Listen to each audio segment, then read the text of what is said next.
In today's video, I'm going to teach you how to categorize expenses in Hubstaff. To get started, open Hubstaff and make sure you're on the main dashboard so the navigation menu is visible.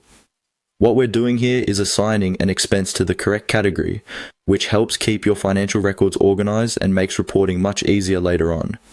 This is especially useful if you want to track spending accurately across different types of business costs.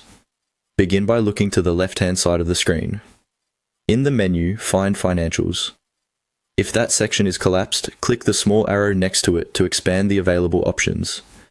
This will open the financial tools connected to your account, including the area where expenses are managed.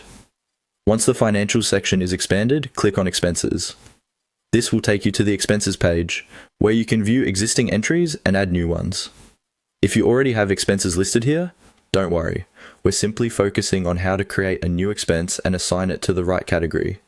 Next, click on Add Expense. This opens the form used to enter a new expense record.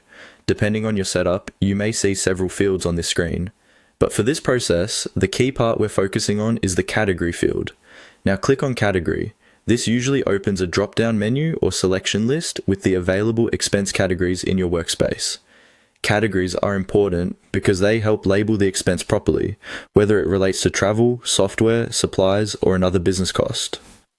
Choosing the correct category now can save time when reviewing budgets or exporting reports later. From the list, select the category that best matches the expense you're entering.